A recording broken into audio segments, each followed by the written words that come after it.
Hello नमस्कार सभी प्यारे विद्यार्थियों का उत्कर्ष क्लासेज के सबसे बड़े डिजिटल प्लेटफॉर्म पर उत्कर्ष एग्रीकल्चर के आपके अपने यूट्यूब चैनल पर आप सभी प्यारे विद्यार्थियों का तहे दिल से हार्दिक स्वागत और आभार और अभिनंदन है।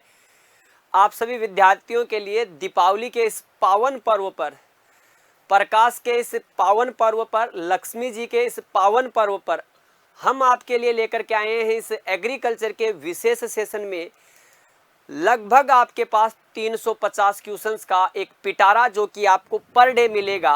और ये सभी क्वेश्चंस ऐसे क्वेश्चंस हैं जो आपको सिलेक्शन देने वाले क्वेश्चंस होंगे। सभी आपके एग्रीकल्चर के एग्जाम, चाहे वो सुपरवाइजर से लेकर के आपके किसी भी प्रकार के एग्जाम हो एग्रीकल्चर की, ये ध्यान रखना। और ये सभी क्वेश्चंस आपके बहुत इंपॉर्टेंट रहने वाले हैं, ये ध्यान रखना है आपको। तो आप सभी को एक बार पुनः इस प्रकाश के प्यारे जो त्यौहार है दीपावली के इस पावन पर्व की आप सभी प्यारे विद्यार्थियों को हार्दिक शुभकामनाएं और आपके घर और परिवार के जिसको कह सकते हैं मंगलमय कामनाओं के साथ आज के इस सेशन को शुरू करते हैं। और सेशन का कोटेशन देख लेते हैं। सबसे पहले, मुश्किलों से कह दो उलझा ना करे हमसे, हमें हर हाल में जीने का हुनर आता है, हमें हर हाल में जीने का हुनर आता है। तो मुश्किलों से लड़ना है और आगे की तरफ बढ़ जाना है। तो शुरू करते हैं दीपावली स्पेशल का आपके सामने पहला क्वेश्चन। देखिएगा, विशेष रूप से अगर देखा जाए तो राजस्थान में जो संभावित भर्ती है कृषि पर्यवेक्षक को ध्यान में रख करके महत्वपूर्ण एमसीक्यू है, लेकिन ये सभी एग्जाम्स में आपके लिए जिसको कह सकते हैं बहुत महत्वपूर्ण साबित होने वाले हैं। तो पहला क्वेश्चन है आपके इस सेशन में, क्वेश्चन है आपके पास, नीली क्रांति इंगित करती है या नीली क्रांति का संबंध किससे है? तो कुक्कुट पालन कहें या चाहे आप कह देना अंडा उत्पादन। तो देखिएगा, अगर इसके साथ चर्चा करेंगे तो रजत क्रांति आती है। कौन सी आती है? सिल्वर क्रांति, ये ध्यान रखना है। अगर आगे चर्चा करें अगले क्वेश्चन की, इसके अगले ऑप्शन में कृषि, तो देखिएगा कृषि के ओवरऑल डेवलपमेंट के लिए तो क्या आता है आपको पता होगा, रेनबो। ओवरऑल डेवलपमेंट के लिए रेनबो रिवॉल्यूशन, ये ध्यान रखना। और अगर हम देखें तो एक वर्ड होता है आपके हरित क्रांति, ग्रीन रिवॉल्यूशन। और ग्रीन रिवॉल्यूशन का संबंध है आपके खाद्यान्न उत्पादन से, ये ध्यान रखना। किससे?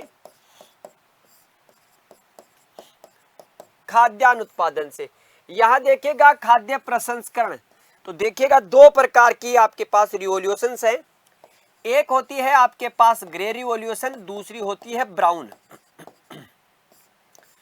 अमूमन हम समझते हैं कि ब्राउन रिवॉल्यूशन का संबंध फर्टिलाइजर से है, और दूसरा अगर हम देखें तो ग्रे रिवॉल्यूशन का संबंध जो हम है किससे समझते हैं आपके, जिसको कहा जाए तो आपके प्रोसेसिंग से।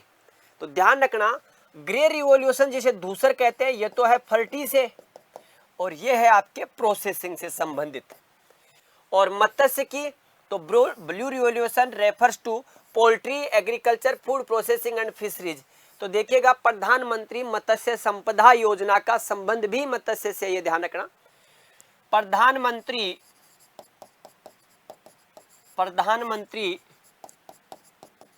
मत्स्य संपदा योजना, ये ध्यान रखना। तो राइट आंसर कौन सा है? फिशरीज, डी इसका राइट आंसर है। ध्यान रखना, रिवॉल्यूशन का क्वेश्चन हमेशा पूछा जाता है। आइएगा अगला क्वेश्चन, भारत में शुष्क खेती की जोत है, area under dryland agriculture India. तो देखिएगा ड्राईलैंड एग्रीकल्चर में कितना एरिया आता है? 70, 60, 50 और 40। तो देखिएगा अगर ड्राईलैंड एग्रीकल्चर की बात करें तो इससे पहले हम देख ले ड्राई एग्रीकल्चर। तो देखिएगा ड्राई एग्रीकल्चर जो होती है,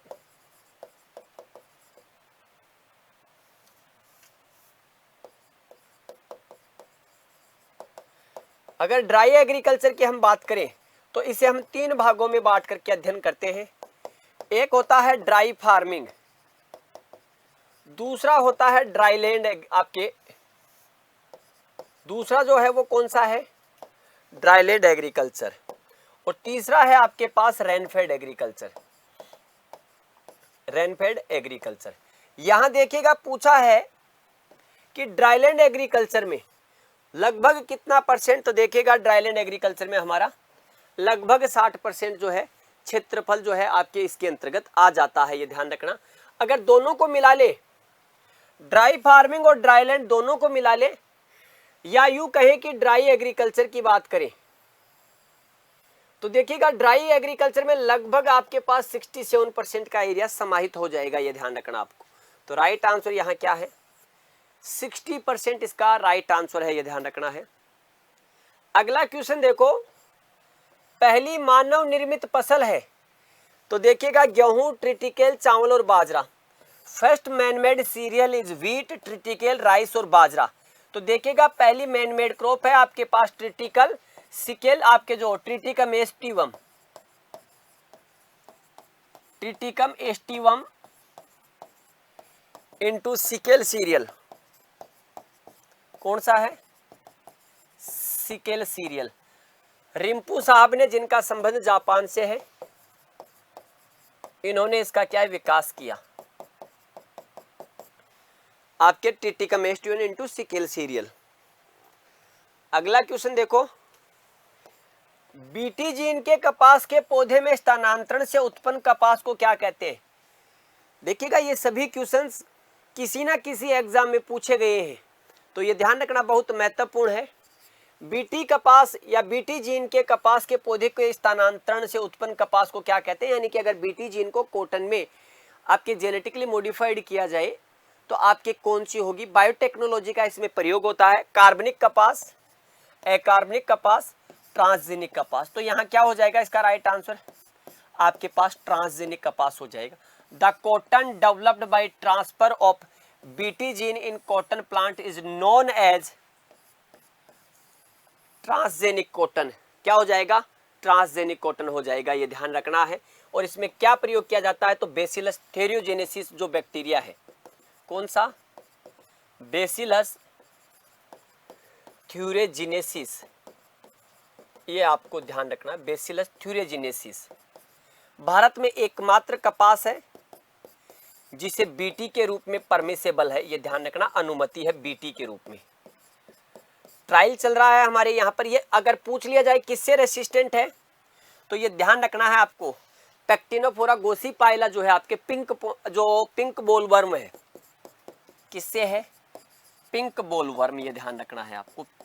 पिंक बोलवर्म से क्या है, ये प्रतिरोधी है, रेसिस्टेंट है। इसी का एक दूसरा ट्रायल जो है हरियाणा में चल रहा है, हरियाणा गवर्नमेंट में अनुमति दे रखी है। हर्बिसाइड से रेसिस्टेंट आपके आने वाले समय में कॉटन देखने को मिलेगा। तो 20 का क्या है, राइट आंसर है। अगला क्वेश्चन देखो, पीत क्रांति का संबंध है, yellow revolution is associated with, दूध से, तो दूध का संबंध होता है सफेद क्रांति से। किससे होता है, सफेद क्रांति से। देखिएगा दलहन के लिए वर्ड यूज होता है प्रोटीन क्रांति, सेम्पित्रोदा, प्रोटीन क्रांति से। फसलों से देखोगे तो आप कह सकते हो खाद्यान्न के संदर्भ में हरित क्रांति से, पहले चर्चा कर चुके हैं ऐसे क्वेश्चन की। तिलहन से देखोगे तो कौन सी आएगी आपके पास, येलो रिवॉल्यूशन, येलो रिवॉल्यूशन। तिलहन से कौन सी है, येलो रिवॉल्यूशन, ये ध्यान रखना। तो यहाँ पर ऑयल सीड क्रॉप है, ये ध्यान रखना, पीत क्रांति से संबंध रखता है, ये ध्यान रखना है आपको। अगला क्वेश्चन देखो, भारत की मृदा में सबसे अधिक कमी वाला शुष्क पोषक तत्व कौन सा है। कौन सा शुष्क पोषक तत्व सबसे कम पाया जाता है भारत में, कमी किसकी है, zinc, ferrous, manganese, nitrogen. The most deficient micronutrient in Indian soil. ध्यान रखना क्या पूछा है, यहाँ देखिएगा, यहाँ तो आपको थोड़ा सा क्वेश्चन में परिवर्तन है, हिंदी लैंग्वेज में, इंग्लिश लैंग्वेज में, इसीलिए इंग्लिश लैंग्वेज पर आपको प्रायोरिटी देनी है, ध्यान रखना। भारत की मृदा में सबसे अधिक कमी वाला, यहाँ शुष्क लिखा हुआ है, यहाँ क्या होना चाहिए, थोड़ा सा ध्यान रखना, सूक्ष्म पोषक तत्व। यहाँ सूक्ष्म पोषक तत्व लिखा हुआ है माइक्रोन्यूट्रिएंट। तो नाइट्रोजन की कमी भारतीय मृदाओं में प्राथमिक पोषक तत्वों में सबसे ज्यादा पाई जाती है, यानी कि प्राइमरी पोषक तत्वों में। तो ध्यान रखना, प्राथमिक पोषक तत्व, ये ध्यान रखना, प्राथमिक पोषक तत्व के संदर्भ में सबसे ज्यादा कमी नाइट्रोजन में पाई जाती है। और यहाँ देखेगा जिंक, तो प्रमुख रूप से जिंक की कमी जाई जाती है भारतीय मृदाओं में, सूक्ष्म पोषक तत्वों में जिंक, फेरस और मैग्नीज। तो राइट आंसर ए हो जाएगा। अगला क्वेश्चन देखो, स्ट्राइगा का संबंध निम्न फसल से है। तो गेहूं में होता है आपका गेहूं सा, आपके यहां होता है जिसको कह सकते हैं भतुआ, ये ध्यान रखना है आपको। जंगली जई, दलहन, जवार। तो जवार में होता है स्ट्राइगा और जवार में होता है बरू, सोरगम हेलिपेंस। आम के संदर्भ में अगर बात करें तो आम में आपके क्या है, तो देखिएगा जो पैरासाइट वीड है वो आपको देखने को मिलेगा, ये ध्यान रखना है। अगर बात कर ले स्ट्राइगा की तो देखिएगा कहां होगा, रूट के पास में, और ये सेमी रूट पैरासाइट है, ध्यान रखना।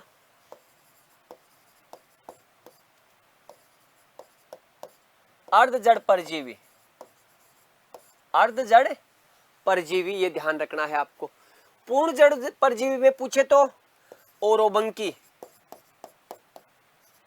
ओरोबंकी जिसे ब्रूम रैप कहते हैं,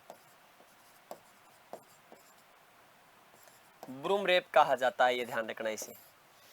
ठीक है, तो यह आपके क्या है, सी इसका राइट आंसर हो जाएगा, ये ध्यान रखना आपको। C, Striga is associated with crop sorghum, बाजरा है, ज्वार है, गन्ना है, इनमें देखने को मिलेगा। सी राइट आंसर है। सिरोही किस पशु की नस्ल है, बकरी की, घोड़ा, भेड़ और ऊंट। तो देखिएगा Sirohi is a breed of बकरी, ये ध्यान रखना किसकी नस्ल है, बकरी की है, घोड़े की नहीं है, भेड़ की नहीं है, ऊंट की नहीं है, ये ध्यान रखना।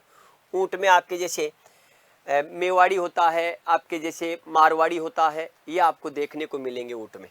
तो यहाँ क्या है, ए इसका राइट आंसर है, ये ध्यान रखना। अगला क्वेश्चन देखो आपके स्क्रीन पर, कृषि जिंसों के समर्थन में मूल्य की गणना, यहाँ ध्यान रखना थोड़ा सा मिस प्रिंट है, इसको करो गणना। तो देखिएगा भारतीय कृषि अनुसंधान परिषद, कृषि मूल्य आयोग, कृषि अनुसंधान तथा शिक्षा विभाग DARE, खाद्य एवं कृषि संस्थान FAO, support price for agricultural commodities are calculation, calculation है, ये ध्यान रखना। दोनों बता दूंगा आपको, और इसके बारे में विस्तृत अगर चर्चा चाहिए, MSP के बारे में अगर A से लेकर के Z तक की कंप्लीट चर्चा अगर करनी हो आपको, A to Z कि क्या होता है MSP, क्या है इसका ऑब्जेक्ट, कौन इसकी कैलकुलेशन करेगा, कौन इसकी घोषणा करेगा, ये सब चीजें आपको एक ही जगह मिल जाएगी। उत्कर्ष एग्रीकल्चर के YouTube चैनल पर पूरी डिटेल है इसकी, ये ध्यान रखना। अभी में हाल ही में भारत सरकार ने आपके 6 रबी क्रॉप्स पर क्या किया है, MSP की घोषणा की है, ये ध्यान रखना है आपको। फिर भी यहां चर्चा कर ले थोड़ी सी बात, तो देखिएगा यहां गणना करना, कैलकुलेशन करना या रिकमेंडेशन करना, या रिकमेंडेशन करना, यह काम किसका है, commission for agricultural cost and prices, CACP का काम है ये। इसकी स्थापना होती है जनवरी 1965 में। भारत में पहली MSP की घोषणा होती है 1966 टू 1967 में, ये ध्यान रखना है। अभी हाल ही में 2023 और 2024 के लिए केंद्र सरकार ने 6 रबी क्रॉप्स के लिए घोषणा की है, ये ध्यान रखना है आपको। ठीक है, चाहे वो गेहूं हो, चाहे वो बारले हो, चाहे वो चना हो, चाहे वो आपके कुसुम हो, कुल मिलाकर के 6 क्रॉप्स की घोषणा इस बार हुई है। भारतीय कृषि अनुसंधान परिषद का कोई संबंध नहीं है इससे। यहां पर आप कह सकते हैं कृषि मूल्य आयोग, क्योंकि यहां लिखा हुआ है एग्रीकल्चरल प्राइस कमीशन, इसे ही कह दिया जाता है CACP को, ये ध्यान रखना है। तो राइट आंसर आपका B होगा, ये ध्यान रखना। तो गणना कौन करता है, गणना करता है CACP, घोषणा कौन करता है, भारत सरकार का cabinet committee for economical affairs, भारतीय सरकार की केंद्रीय आर्थिक मामलों की समिति इसकी क्या करती है, घोषणा। अगर आपसे पूछ लिया जाए घोषणा, तो घोषणा के संबंध में ध्यान रखना CCEA, और यहां कहीं भी ऑप्शन में भारत सरकार नहीं था, इसका मतलब क्वेश्चन में थोड़ी सी त्रुटि थी जिसे हमने सुधारा है, ये ध्यान रखना आपको। तो support price for agricultural commodities are calculation by CACP, CACP is established on January 1965, first time announced of MSP 1966 to 1967, central government announced to rabi crops 2023 to 24, announced for 6 rabi crops. ये ध्यान रखना है आपको, इनकी घोषणा 6 क्रॉप्स की हुई है। तो बिल्कुल जो है इसका जवाब क्या है, आपका बी राइट आंसर है। अगला क्वेश्चन देखिएगा, भूमि उपयोग एवं सस्य क्रिया के वर्गीकरण के आधार पर इनमें से कौन सी कृषि प्रणाली नहीं है? Which of the following is not a farming system on the basis of land use cultural practices classification. विशिष्ट कृषि स्पेशलाइज्ड फार्मिंग होती है जहां मोर देन 15% एक कोई आपके क्या है जिसको कह सकते हैं एग्रीकल्चर का काम। अधिभोक्ता कृषि टेनेंट फार्मिंग, तो ये टेनेंट फार्मिंग जो है आपके इसमें शामिल नहीं है, तो राइट आंसर आपका बी हो जाएगा।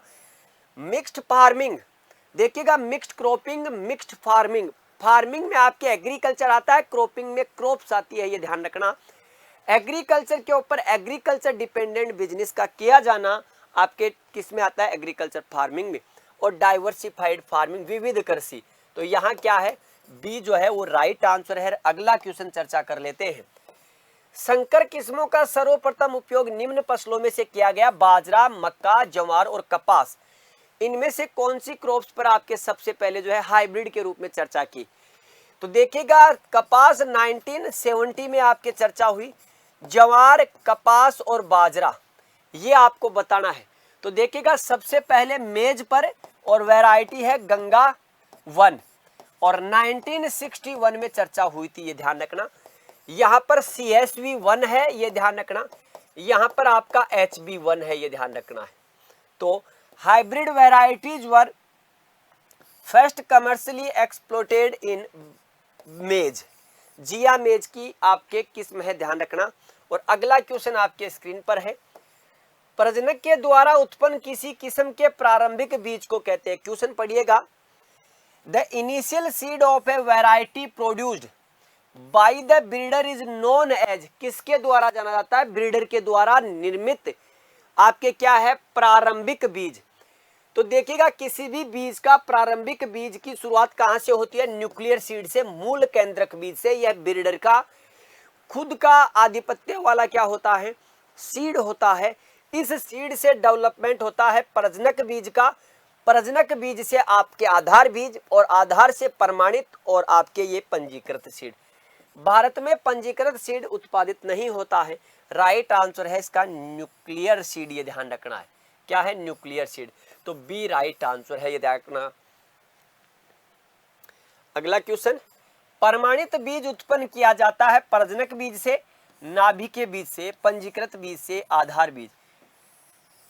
देखिएगा किसी भी बीज के उत्पादन की प्रोसेस क्या होती है, शॉर्ट फॉर्म है न्यूक्लियर, न्यूक्लियर के बाद में ब्रीडर, ब्रीडर के बाद में फाउंडेशन, फाउंडेशन के बाद रजिस्टर्ड और रजिस्टर्ड के बाद आता है कौन सा, आपका सर्टिफाइड।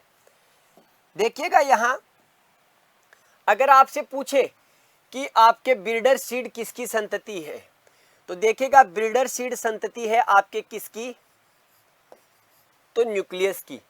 फाउंडेशन सीड किसकी संतति है, ब्रीडर की। रजिस्टर्ड सीड किसकी संतति है, तो फाउंडेशन की। और सर्टिफाइड किसकी है, फाउंडेशन की। अगर आपसे ये तो संतति की प्रोसेस है, ध्यान रखना, संतति क्रम, ये तो है संतति क्रम। अब अगर आपसे पूछा जाए जनक, पूछ ले न्यूक्लियस सीड कौन से सीड का जनक बीज कहलाता है, तो ये जनक है। ब्रीडर सीड किसका है, आपके फाउंडेशन का। फाउंडेशन किसका है, रजिस्टर्ड का। और फाउंडेशन ही है सर्टिफाइड का। ये क्या है, ये क्रम है जनक का क्रम, ये ध्यान रखना। तो यहां प्रमाणित बीज उत्पन्न किया जाता है, तो प्रमाणित बीज किससे उत्पन्न होगा, ये है सर्टिफाइड, ये उत्पन्न होगा फाउंडेशन से। देखो ये रहा फाउंडेशन, तो certified seed is the produce from foundation seed. Right answer कौन सा हो गया आपका, डी इसका राइट आंसर है, ये ध्यान रखना। अगला क्वेश्चन, संकरोज शब्द का सबसे पहले उपयोग किसने किया था, पुनेट। तो पुनेट ने दिया था पुनेट चार्ट, जो आपके F1 के क्रॉस के बाद में काम में लिया जाता है, ये वाला। ये वाला, ये ध्यान रखना आपको। जैसे अगर हम यहां देखें आपके एक्स एक्स और कुछ वाई वाई अगर लिख ले, और यहां अगर हम लिख ले, इसको डबल की जगह एक लिखो यहां, चलिएगा ऐसे, और यहां अगर लिख ले हम एक्स और वाई, तो ये वाला जो पुनेट चार्ट है कुछ इस प्रकार का, वो आपके जैसे क्या, इसमें आपके कैपिटल स्मॉल का चक्कर रहता है, यहाँ चाहे इसको स्मॉल कर लेना, जैसे ये X X Y X, X Y और वाई वाई, इस प्रकार से आपके जो चार्ट बनता है आपके F1PD के क्रॉस के बाद, उसे कहते हैं पुनेट चार्ट। बेटिंसन और मेंडल और शल, तो शल को जनक कहा जाता है आपके हेट्रोसिस का, लगभग 1914 में इसे खोजा गया। The term heterosis was first used by Shull, ये ध्यान रखना। तो डी इसका क्या होगा, राइट आंसर।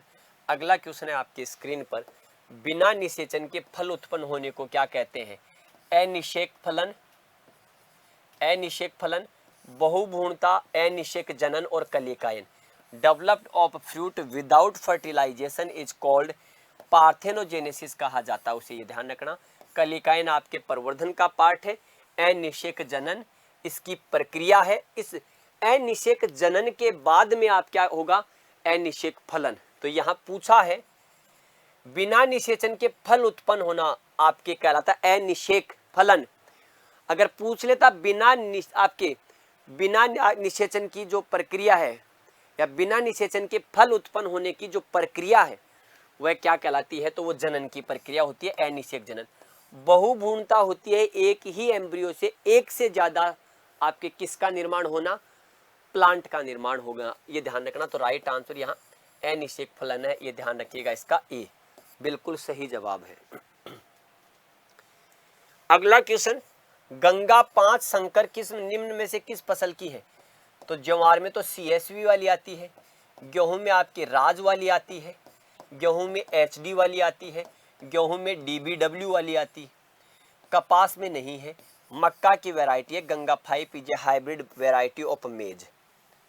अगला क्वेश्चन देखो, लेही चावल या पडल्ड राइस की ऑक्सीकृत परत की मोटाई होती है, यानी कि the oxidised zone of product puddling, puddled rice है, पडल्ड राइस यहाँ ई, puddled paddy is having a thickness. कहने का मतलब यह है कि जो पडल्ड राइस है, जो आप ऑक्सीकृत क्षेत्र से नीचे देते हैं रिड्यूज जोन में, या अनाक्सीकृत या अपचयित क्षेत्र में जो आप देते हैं, वो कितनी उसकी क्या है थिकनेस होती है, कितने नीचे दिया जाना चाहिए? तो ऊपर से 1 से 10 mm, ऊपर से 45 mm, ऊपर से 25 mm, ऊपर से 15 से 20 mm, ये ध्यान रखना है आपको।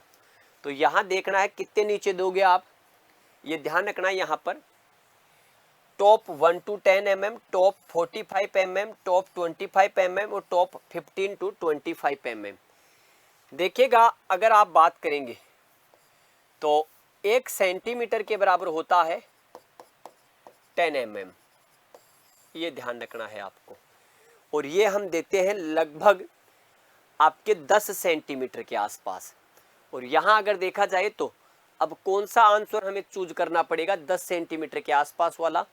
तो यहाँ 10 सेंटीमीटर के आसपास वाला कोई नहीं दिख रहा, इसका मतलब इस क्वेश्चंस में कहीं ना कहीं आपके mm और सेंटीमीटर को लेकर के चक्कर हो सकता है।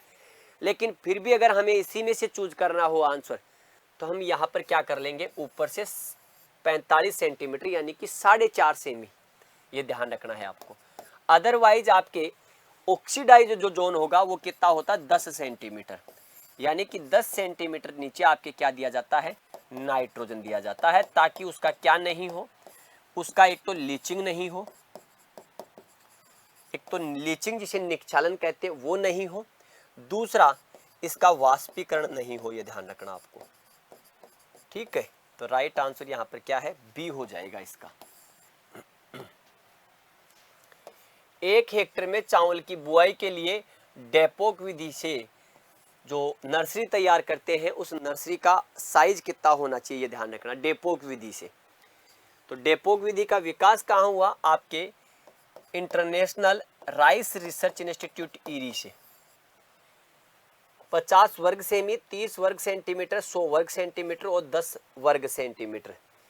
तो ये ध्यान रखना आपके कितना हुआ, 30 वर्ग सेंटीमीटर, जो 30 वर्ग मीटर जो आपके नर्सरी है उसकी बात कर रहा है, ये ध्यान रखना। The area required for dapog nursery for sowing 1 hectare rice is 30 वर्ग मीटर रखी जाती है, ये ध्यान रखना है आपको, राइट आंसर। और पर वर्ग मीटर के अनुसार, पर वर्ग मीटर के अनुसार, जैसे 25 से 30 वर्ग मीटर है तो पर वर्ग मीटर के अनुसार, यानी कि पर मीटर स्क्वायर का अकॉर्डिंग अगर देखा जाए तो कितना होगा सीड रेट, लगभग 1.5 से लेकर के 3 kg वर्ग मीटर के अनुसार, ये ध्यान रखना। तो राइट आंसर कौन सा हो गया इसका, बी। अगला क्वेश्चन देखो, सीधा स्टैटिक क्वेश्चन है, संकर चावल की बीज दर होती है, तो संकर चावल की 25, 5, 45, 15, तो 15 से लेकर के 20 kg per hectare hybrid rice की सीड रेट होती है, ये ध्यान रखना। कॉमन जो राइस की सीड रेट की बात करें वो 100 kg पर हेक्टर के अनुसार होती है, ये ध्यान रखना। राइस का सर्वाधिक उत्पादन हमारे पश्चिम बंगाल में होता है, तो the seed rate kg per hectare of hybrid rice is 15 kilogram per hectare, ये ध्यान रखना आपको। अगला क्वेश्चन, गन्ने की बुआई की सामान्य और सरल विधि कौन सी है, तो ट्रेंच मेथड, रिज और फरो मेथड, प्लांटिंग इन फ्लैट बेड्स, आपके रेग्यून्स मेथड, ये ध्यान रखना। तो गन्ने की जो सामान्य और सबसे सरल विधि है वो कौन सी है, समतल मैदानी क्षेत्रों में उसे उगाया जाए, यानी कि समतल क्यारी में आप क्या करें, उसे बुआई करें, और समतल क्यारी में आप सीधे लाइन में बुआई करें, उसके बाद आप फरोज का क्या कर सकते हैं, इस्तेमाल कर सकते हैं। और इरिगेशन का सबसे बढ़िया मेथड होता है इसमें फरो इरिगेशन, ये ध्यान रखना। इरिगेशन कौन सी होगी,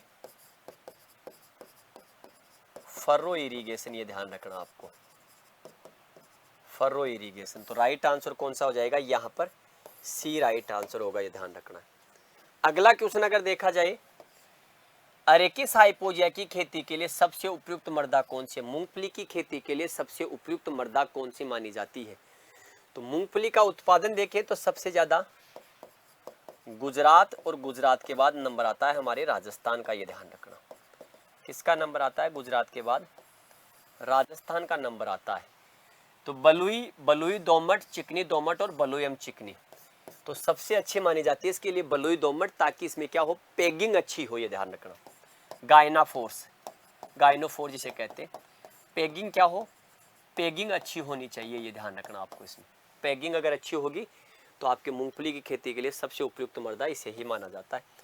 best suited soils for groundnut cultivation is sandy loam soil, ये ध्यान रखना। इसका क्या होगा, बी राइट आंसर होगा, ये ध्यान रखना आपको। अगला क्वेश्चन देखिएगा, गेहूं की बोनी किस्मों की बुआई की गहरी, गेहूं की जो ड्वार्फ वैरायटी है उनकी सोइंग जो डेप्थ है वो कितनी रखी जाती है, 6 से 7 सेंटीमीटर आप किसकी रख सकते हैं, देसी की। 2 से 3 सेंटीमीटर के आसपास आप बाजरे की रख सकते हो। 4 से 5 सेंटीमीटर बिल्कुल सही है इसका राइट आंसर आपको। तो the sowing depth of dwarf wheat varieties is 4 to 5 centimetre, ये ध्यान रखना आपको। अगला क्वेश्चन देखो, भारत की मुख्य तिलहनी फसल है मूंगफली, तो ये भारत की मुख्य तिलहनी फसल है, ये ध्यान रखना। मूंगफली, तिल, इसे आप क्या कह सकते हैं, देसी घी के नाम से जान सकते हैं। अरंडी, कास्टर, राया और सरसों, तो ये हमारे राजस्थान की क्या है, प्रमुख क्रॉप है, ये ध्यान रखना है, राजस्थान की प्रमुख क्रॉप है। Which crop is considered as major oil seed crop in India, तो कौन सी है, आपके ग्राउंडनट अरेकिस हाइपोजिया, ये ध्यान रखना है आपको, ठीक है, ग्राउंडनट। तो ए इसका क्या है, राइट आंसर आपकी स्क्रीन पर। अगला क्वेश्चन देखो आपके स्क्रीन पर, चौड़ी पत्ती वाले खरपतवारों को नष्ट करने के लिए सबसे उपयुक्त शाकनाशी है हर्बिसाइड, ध्यान रखना, herbicide. Alachlor, atrazine, 2,4-D isoproturon. Most commonly use herbicide to kill broad leaf weeds in wheat fields. Alachlor, atrazine और 2,4-D और आइसोप्रोटिरोन। आइसोप्रोटिरोन का इस्तेमाल कहाँ होता है, आपके गेहूं में होता है। 2,4-D का इस्तेमाल आपके गेहूं में होता है। एट्राजिन का प्रयोग आप बाजरा, ज्वार वगैरह में कर सकते हो। एलाक्लोर को आप क्या कहते हो? लासो कहते हो, ये ध्यान रखना आपको। एलाक्लोर, लासो, ये ध्यान रखना है आपके। तो मोस्ट कॉमनली यूज ये आपके जैसे एलाक्लोर है, इसका प्रयोग अपन धान वगैरह में किया जा सकता है। तो most commonly use herbicide to kill broad leaf weeds, तो ये क्या है? 2,4-D, ये ध्यान रखना क्या है? 2,4-D इसका सही आंसर होगा। विशेष रूप से रबी क्रॉप्स में इस्तेमाल करते हैं और विशेष रूप से अगर देखा जाए तो आपके भतुए के लिए इस्तेमाल किया जाता है, इसे ये ध्यान रखना आपको।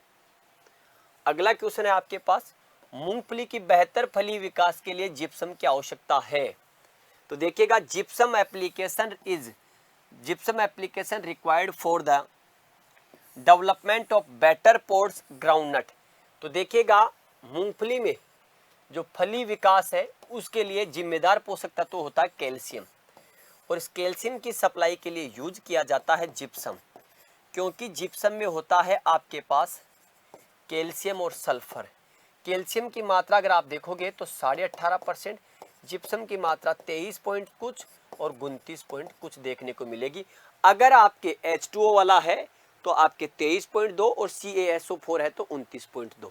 तो राइट आंसर यहाँ 250 kg पर हेक्टेयर आप क्या प्रयोग करते हैं? जिप्सम का प्रयोग करते हैं, ये ध्यान रखना, पर हेक्टेयर। तो मूंगफली में अनिवार्य है, ये ध्यान रखना है आपको। राइट आंसर हो गया आपका ए। आइएगा अगले क्वेश्चन पर, मूंगफली में बीज रहित फली किसकी अल्पता के कारण होती है? यानी कि पीछे हमने देख लिया कि अगर आपके मूंगफली में हमें पोड का डेवलपमेंट अच्छे से करना है तो कैल्शियम, और अब है यहाँ पर कि मूंगफली में बीज नहीं बने, पोड में बीज नहीं रहे, यानी कि खालीपन, यानी कि आपके होलो हर्ट आप जिसे कह सकते हो। The pop in groundnut is due to deficiency of calcium, nitrogen, phosphorus और पोटास।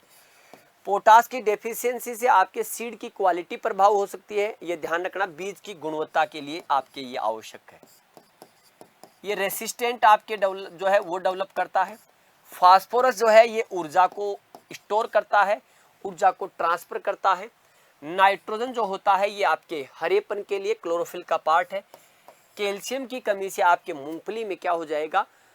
पोपिंग हो जाएगी, ध्यान रखना। मूंगफली में क्या हो जाएगी? पोपिंग।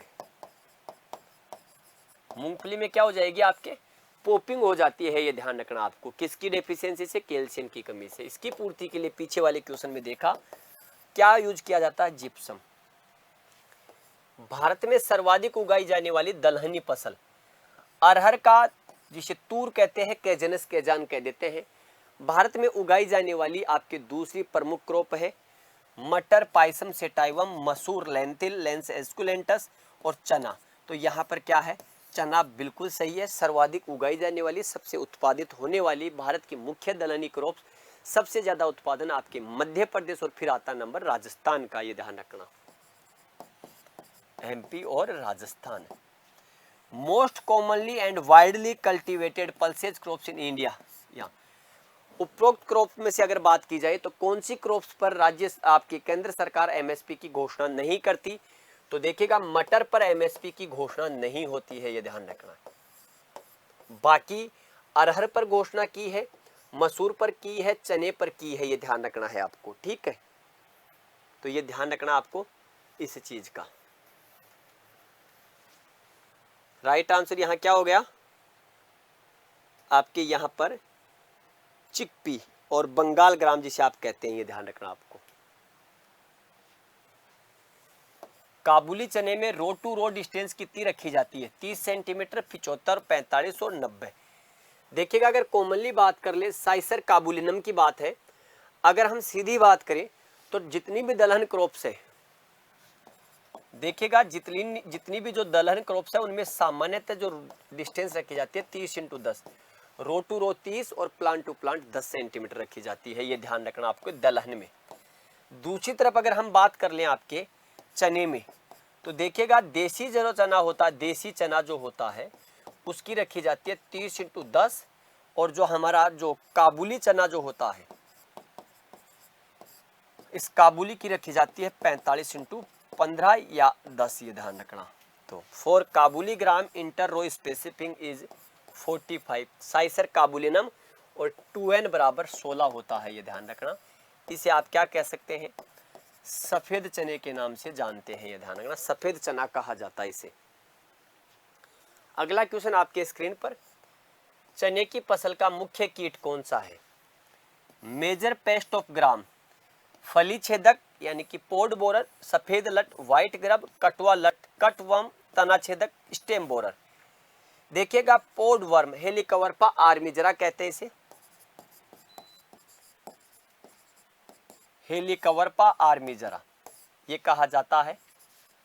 और अगर हम हेलिकवर्पा आर्मीजरा की बात करें तो यह मुख्य दलहन का इंसेक्ट है, ध्यान रखना, दलहन का मेजर इंसेक्ट है, ये ध्यान रखना, हेलिकवर्पा आर्मीजरा। ये चने का भी मुख्य कीट है। चने में ध्यान रखना कटवर्म भी होती है, ये ध्यान रखना। सफेद लट आपके प्रमुख रूप से किसका है? तो सफेद लट है आपके मूंगफली का, ये ध्यान रखना है आपको। स्टेम बोरर आपके जैसे किस में होता है?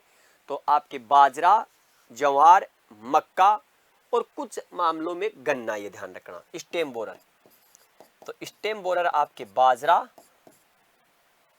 ज्वार, मक्का और गन्ना, ये ध्यान रखना आपको। सही आंसर इसका ए है, ये ध्यान रखना आपको। अगला क्वेश्चन, अगला क्वेश्चन देखो, सरसों का सर्वाधिक उत्पादन करने वाला राज्य है गुजरात, गुजरात में मूंगफली है, राजस्थान में बाजरा है, राजस्थान में सरसों है, राजस्थान में मोटा अनाज आप कह सकते हो, ये ध्यान रखना आपको। राजस्थान में बीजे मसाले है। यूपी एमपी में देखें तो या एमपी में आपके चना है, यूपी में अगर देखेंगे तो बहुत सारी क्रॉप्स है यूपी में, तो मुख्य एग्रीकल्चर पर डिपेंडेंट राज्य है, ये ध्यान रखना आपको। The highest production of mustard is contributed by the state of mustard, तो राजस्थान, ये ध्यान रखना, बी इसका राइट आंसर है। लेकिन प्रोडक्टिविटी के मामले में ध्यान रखना, उत्पादकता के मामले में, उत्पादकता के मामले में किसका नंबर आता है आपके?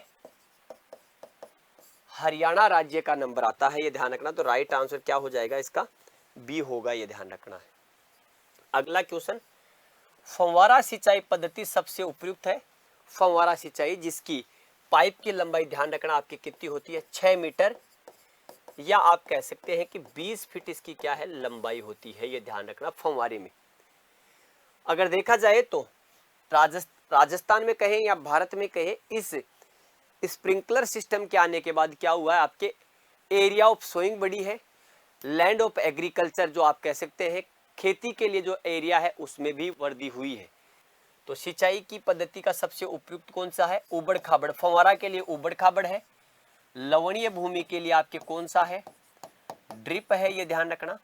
चिकनी भूमि के लिए और अम्लीय भूमि के लिए तो ध्यान रखना, the sprinkler system of irrigation is most suitable for आपके क्या कह सकते हैं? तो आपके अनडिल्टेड जो सोइल्स होती है उसे आप कह सकते हैं कि उबड़ खाबड़ जो मृदा है उसके लिए। तो ए इसका क्या होगा? राइट आंसर होगा। लवणीय के लिए आप ड्रिप कर सकते हैं। अगर चिकनी भूमि है तो वहां भी आप क्या करें? ड्रिप का प्रयोग करें, ताकि खेत में वाटर लॉगिंग की कंडीशन नहीं हो, पानी के भराव की। अम्लीय भूमियों में आपके ज्यादा पानी का इस्तेमाल वैसे भी नहीं किया जाना चाहिए, क्योंकि अम्लीय भूमि बनती भी आपके नम क्षेत्रों में या अधिक बरसात से। तो यहाँ राइट आंसर कौन सा है आपके पास स्क्रीन पर? ए है। अगला क्वेश्चन देखो, राजस्थान में खरीफ मौसम में सर्वाधिक क्षेत्रफल वाली फसल, खरीफ मौसम में सर्वाधिक क्षेत्र वाली फसल यानी कि एरिया पूछ रहा है, ये ध्यान रखना आपको। तो कपास, मक्का, बाजरा और ज्वार देखेंगे तो सभी के सभी खरीफ की है, ये ध्यान रखना। लेकिन राजस्थान में सबसे ज्यादा एरिया कौन सा है खरीफ में? बाजरे का। रबी में अगर आपसे पूछा जाए राजस्थान में, तो रबी में ध्यान रखना आपका कौन सा होगा? आपके गेहूं, ये ध्यान रखना। राजस्थान में पूछा जाए आपसे कि राजस्थान में सर्वाधिक उत्पादन कौन सी क्रॉप का होता है?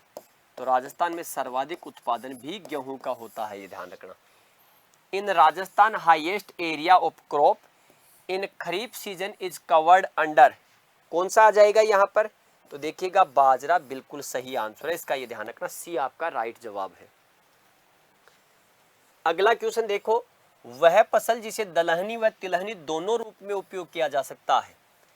यानी कि इनमें से कौन सा ऐसा क्रॉप है जो आपके लेग्यूमिनेसी में भी आता है और ऑयल सीड क्रॉप में भी आता है। तो देखिएगा, the crop which is used both as pulses and oil seed crop, soybean, उड़द, चौला और अरहर। तो देखिएगा, सोयाबीन अगर देखेंगे तो यह सोयाबीन का आप दलहन के रूप में तो लेग्यूमिनेसी फैमिली है, ऑयल सीड के रूप में देखा जाए तो विश्व की प्रमुख ऑयल सीड क्रॉप्स में ये काउंट होती है, ये ध्यान रखना। तो राइट आंसर आपका क्या है यहाँ पर, सोयाबीन जो है ग्लाइसिन मैक्स बिल्कुल सही है। यहाँ उड़द, इसे आप कह सकते हैं विग्ना मूंगो, ये ध्यान रखना, विग्ना मूंगो।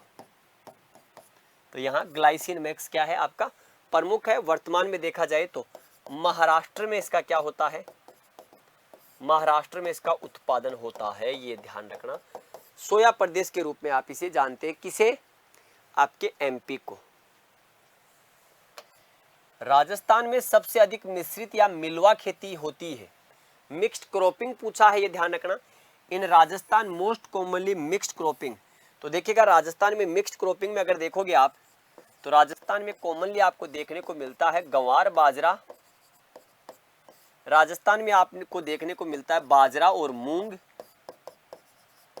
बाजरा और मूंग, और कुछ जगह आपको मूंग और मोठ भी देखने को मिलेगा। और अगर देखा जाए राजस्थान में कॉमनली तो जैसे चना और सरसों, ये भी आपको देखने को मिलेगा, ये ध्यान रखना। अगर देखा जाए तो क्वेश्चन में पूछा है राजस्थान में सबसे अधिक, तो राजस्थान में सबसे अधिक इसी का आता है चना और सरसों का। सरसों और गेहूं आपके, क्योंकि ये तो दोनों ही आपके क्या हो गई, एक तरफ रबी है एक तरफ रबी है, तो ध्यान रखना ये दोनों क्रॉप्स आपके नहीं बोई जाती है, ध्यान रखना आपको। सरसों जो नहीं, मूंगफली और तिल नहीं। हाँ, मूंगफली और तिल जो है आपके, जिसको कहा जा सकता है खरीफ में बोई जाती है लेकिन मैक्सिमम नहीं होती है। तो यहाँ राइट आंसर ए है, ये ध्यान रखना। In Rajasthan most common mixed cropping of gram and mustard, ये ध्यान रखना आपको, ए इसका राइट आंसर होगा। अगला देखो, सर्वाधिक हरित खाद वाली फसल है, the best green manuring crop is गंवार, सनही, ढेंचा और बरसीम। ध्यान रखिएगा, बेस्ट ग्रीन मैन्योरिंग पूछा है तो क्रोटोलेरिया जूनसिया, बेस्ट पूछा है क्रोटोलेरिया जूनसिया। आपसे पूछ लिया जाता कि आपके जिसको कहा जाए तो सबसे ज्यादा कौन सी इस्तेमाल की जाती है, तो आपके कह देते कि ढेंचा, सबसे ज्यादा नाइट्रोजन की बात कर लेते तो ढेंचा, या आप कर लेते और संदर्भ में तो आपके ढेंचा। राजस्थान के संदर्भ में गंवार आपके अच्छा विकल्प है, लेकिन सर्वाधिक हरित खाद वाली क्रॉप के रूप में the best green manuring crop सनही, क्रोटोलेरिया जूनसिया कहते हैं, इसे क्या कहते हैं, क्रोटोलेरिया जूनसिया के नाम से इसे जाना जाता है, ये ध्यान रखना आप। तो राइट आंसर आपका क्या है, इसका बी जो है वो सही जवाब है, इसे आप कह सकते हैं सनहेम्प। अगला क्वेश्चन देखो आपके स्क्रीन पर, जमाव बिंदु से ऊपर अपेक्षित कम तापमान के द्वारा क्षति को कहते हैं। जमाव बिंदु से देखिएगा, जमाव बिंदु कितने पर होता है, तो जमाव बिंदु होता है 0 डिग्री पर, यह ध्यान रखना आपको। The injury caused by the relatively low temperature above the freezing point is called, freezing point से ऊपर। तो ध्यान रखना, फ्रीजिंग इंजरी, मैकेनिकल इंजरी, आपके डिहाइड्रेशन और चिलिंग। देखिएगा, इंजरी का याद करने का, तापमान पर 0 से लेकर के 4 डिग्री तापमान पर जो नुकसान होता है, 0 से लेकर के 4 के बीच जो नुकसान होता है यहाँ, लेकिन जमाव बिंदु की बात कर ली तो अगर हम इस क्वेश्चन के संदर्भ में बात कर ले 0 से भी, तो देखिएगा पहले तो चिल है और चिल ज्यादा हो जाएगा तो फ्रीज हो जाएंगे, ये ध्यान रखना। तो आपके पूछा है जमाव से ऊपर फ्रीजिंग से, तो देखिएगा फ्रीजिंग से ऊपर चिलिंग होता है, ये ध्यान रखना। डी इसका क्या होगा, राइट आंसर होगा, ये ध्यान रखना। डी को क्या कहा जाता है, इसका राइट आंसर कहते हैं अतिशील क्षति, ये ध्यान रखना आपको। अगला क्वेश्चन है आपके पास, मृदा की आंतरिक संतुलित पोषण प्रदान करने की क्षमता को कहते हैं। मृदा की आंतरिक संतुलित पोषण प्रदान करने की क्षमता को क्या कहा जाता है, मृदा उत्पादकता। मृदा उत्पादकता का अर्थ होता है प्रति हेक्टेयर उपज से, किससे, प्रति हेक्टेयर उपज से होता है, ये ध्यान रखना। मृदा उर्वरता का मतलब होता है आपके मृदा में उपस्थित जो भी पोषक तत्व है वह किसी क्रॉप या प्लांट की डिमांड पर उचित मात्रा में उचित समय में उचित संतुलन के साथ अगर प्रदान करने की क्षमता है, उसे कह देते हैं मृदा उर्वरता।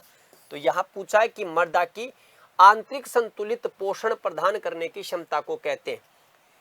Inherent capacity of soil to supply nutrients in balanced form is called soil fertility. ये ध्यान रखना, क्या कहते हैं? सोइल फर्टिलिटी कहते हैं। इस चीज का ध्यान रखना, आपका बी राइट आंसर है इसका। अगला देखो, अच्छी सड़ी हुई गोबर की खाद में नाइट्रोजन की मात्रा होती है। Well rotted FYM content is, तो जिसको अच्छे से आप रोटेट करते रहते हैं, अच्छे से सड़ जाती है, गल जाती है, उस नाइट्रोजन, उस गोबर की खाद में नाइट्रोजन की मात्रा कितनी होती है? तो देखिएगा, अगर बात करें N, P और K की, तो ध्यान रखना 0.5, 0.25 और 0.5 ये होता है, ये ध्यान रखना आपको।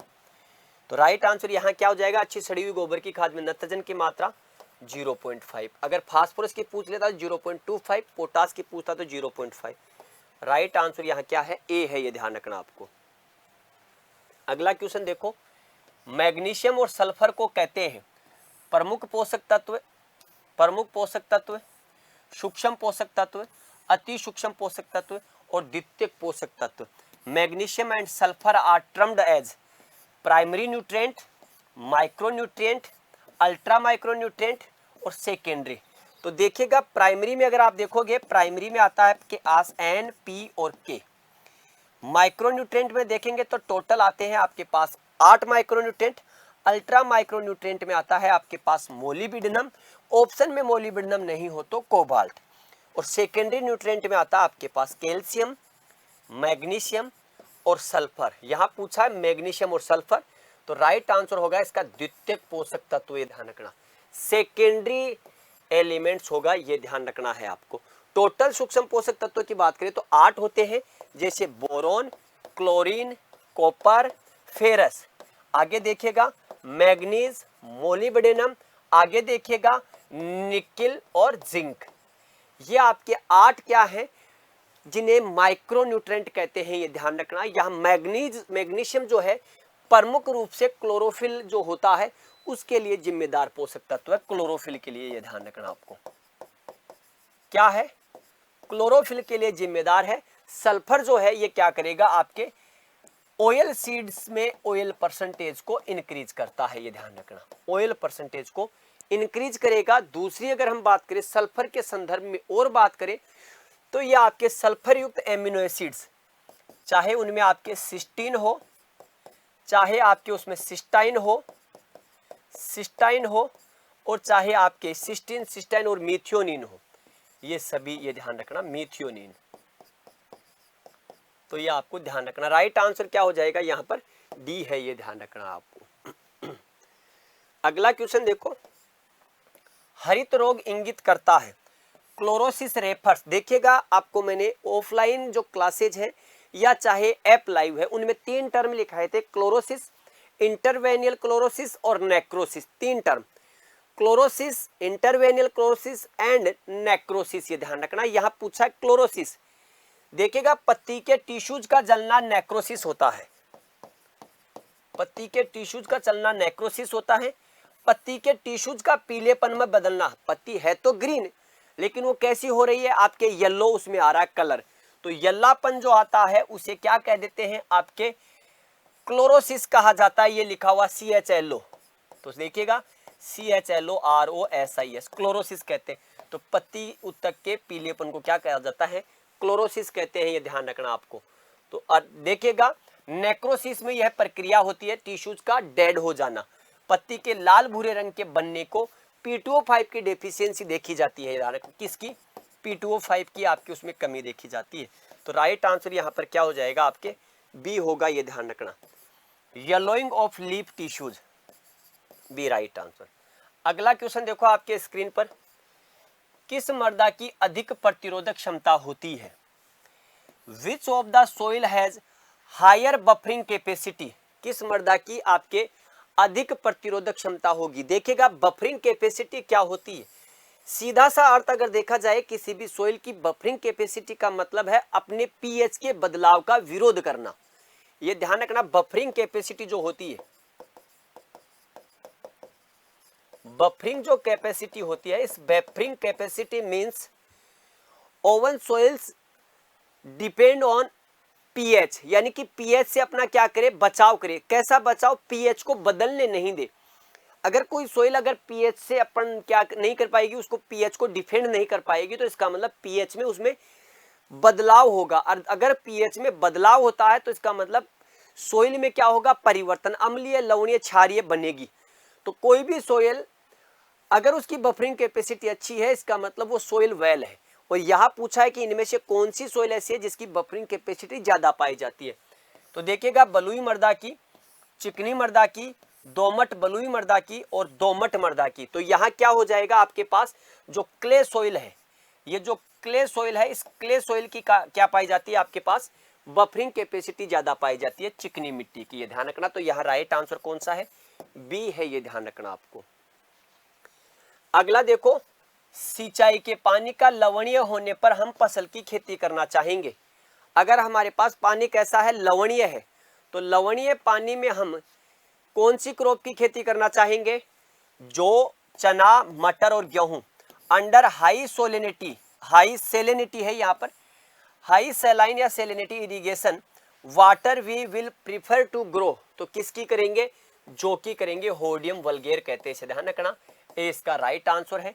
चाहे जो कर लो, चाहे आप चुकंदर कर लो, चाहे आप सलजम की कर लो, चाहे आप पालक की कर लेना, सब एक ही चीज है, ये ध्यान रखना। आपका राइट आंसर क्या हो जाएगा इसका, ये जो है वो बिल्कुल सही जवाब है।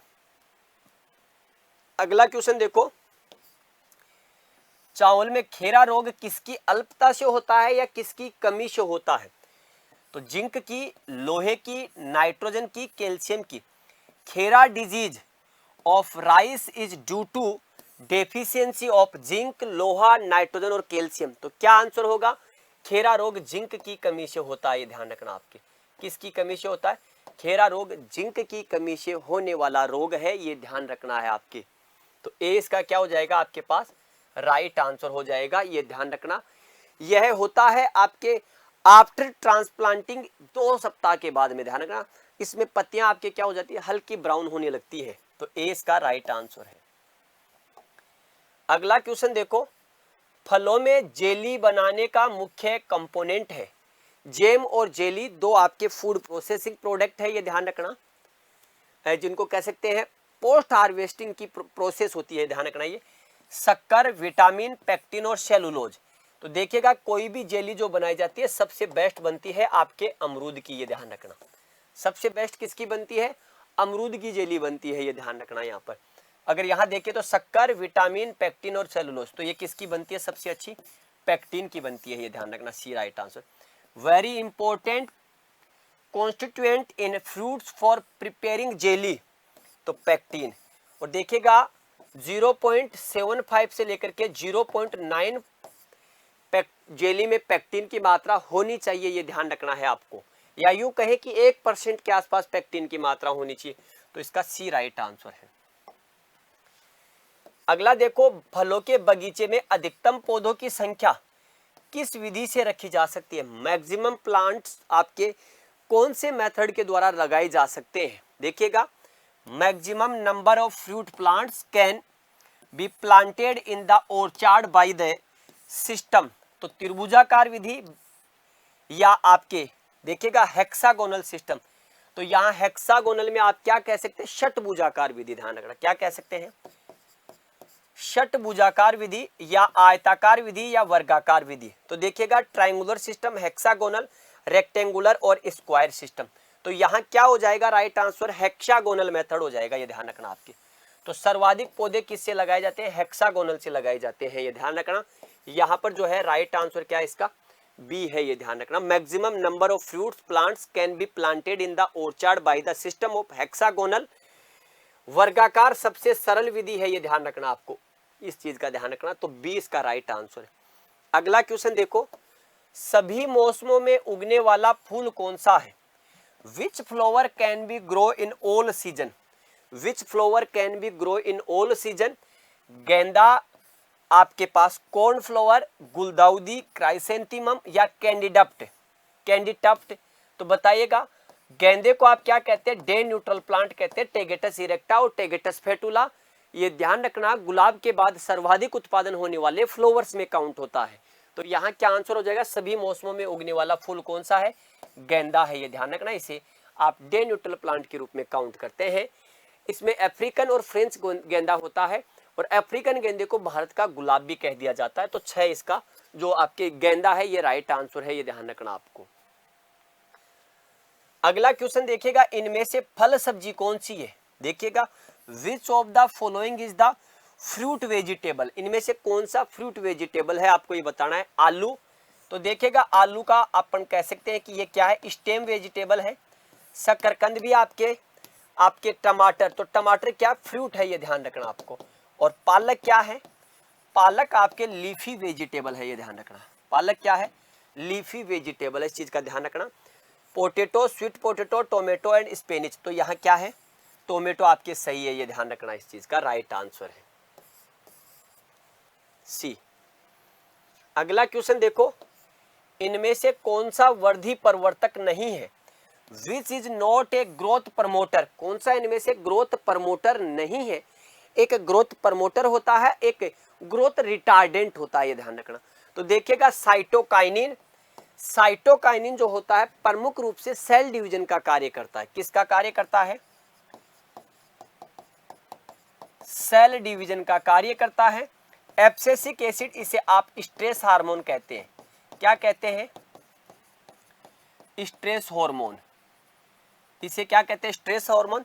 ऑक्सिन को आप क्या कहते हैं, तो ऑक्सिन को आप कह सकते हैं ग्रोथ प्रमोटर, जिब्रेलिन को भी ग्रोथ प्रमोटर कह सकते हैं, लेकिन एब्सिसिक एसिड को आप क्या कहेंगे, वर्धी निरोधक हार्मोन कहा जाता है। ध्यान रखना, क्या कहते हैं, इसे कहते हैं आप वर्धी निरोधक हार्मोन, इसे आप एंटी जिब्रेलिन भी कहते हैं, ये ध्यान रखना। क्या कह सकते हैं, इसे आप एंटी जिब्रेलिन भी कह सकते हैं, ये ध्यान रखना आपको।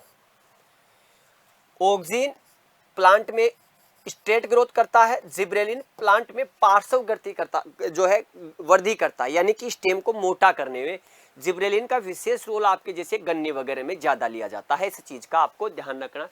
साइटोकाइनिन जो सेल डिवीजन करता है ये ऑक्सिन के साथ मिलकर करता है, ध्यान रखना, किसके साथ, ऑक्सिन के साथ। एक और चीज है ध्यान रखना, सुषुप्त अवस्था को तोड़ना, डोरमेंसी को ब्रेक डाउन करना।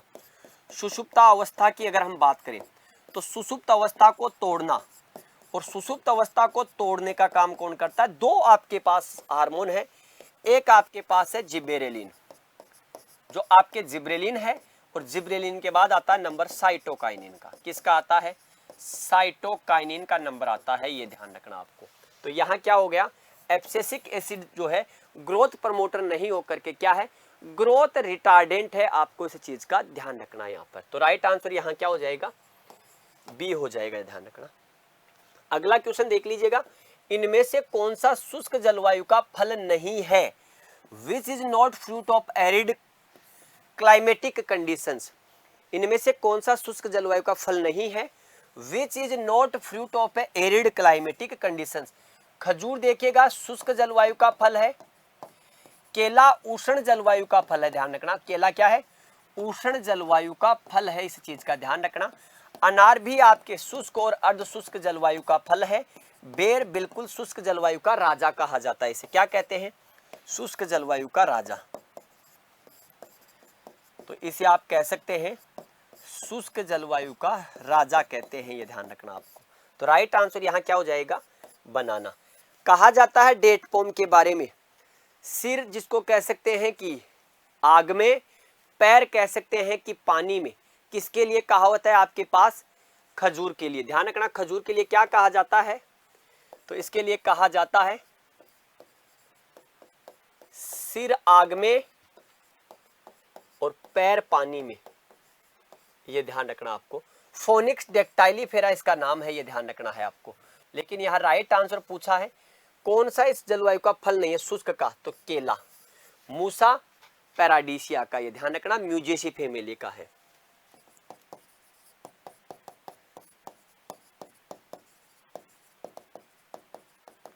म्यूजेसी फैमिली का है, ये ध्यान रखना आपको। तो राइट आंसर यहाँ क्या है इसका, बी है, ये ध्यान रखना आपको बनाना। अगला क्वेश्चन देखो आपके स्क्रीन पर, खजूर का प्रसारण होता है, date palm should be propagated by. खजूर का प्रवर्धन किसके द्वारा होता है, ये आज का हमारा इस दीपावली स्पेशल क्लास का अंतिम क्वेश्चन है, ये ध्यान रखना। तो बीज से होता है आपका पपीता। फिर देखिएगा आपके पास राइजोम, राइजोम का प्रयोग आप किस में कर सकते हैं, केले में।